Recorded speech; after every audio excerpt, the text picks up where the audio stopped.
So tomorrow is Nyepi, or Silent Day in Bali, which means that today is the Ogoh Ogoh parade. So we thought we'd get the kids organised to head up and go and watch the parade. Now, because everything will be closed for Nyepi, I actually organised some platters to be delivered so I didn't have to cook or worry about food for tomorrow during Silent Day.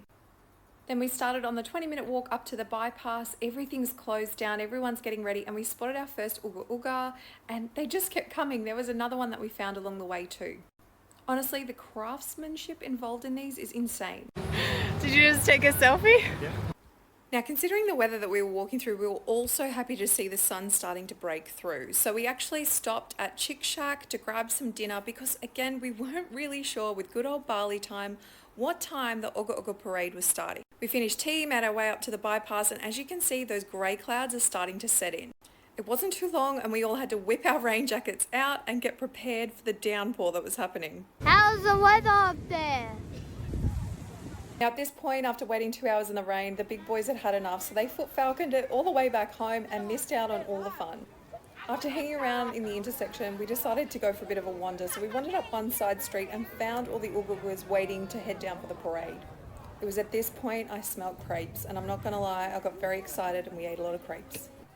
After our bellies were full, we could see that they were starting to move the Ogoh Ogohs to get ready for the actual parade to come through, so we legged it back down towards the intersection, and you can see there it's just a stack of people. Honestly, it was so condensed, but the vibe was insane.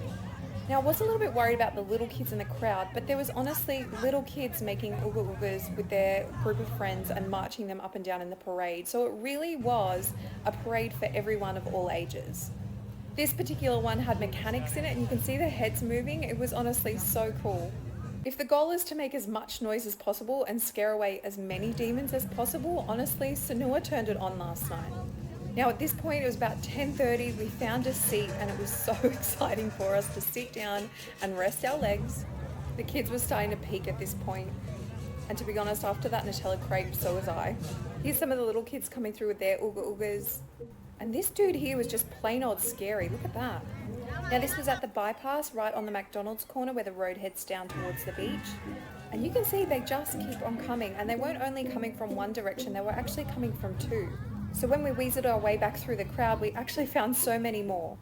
I literally loved this guy driving the gong car and the way that they were shaking the Ogoh Ogohs to make them dance. Now this was about 10:30, 10:45, and the kids had just about had enough. So it was time for us to squeeze our way back through the crowd and head on home. We saw a few more ginormous Ogoh Ogohs on the way out, and you can see that there's a guy that his only job is literally to lift the power lines to let them through. This one got stuck in the power line. So the guy with the stick comes running along to lift up the power lines and let him through. And if you've been to Bali before, you know how many power lines can run through an intersection, like there could be hundreds. So with every big Ogoh Ogoh, they actually have the guy with the stick to hold up the power lines. And here's what the crowd looked like on the way home. It was insane. That's Ogoh Ogoh parade.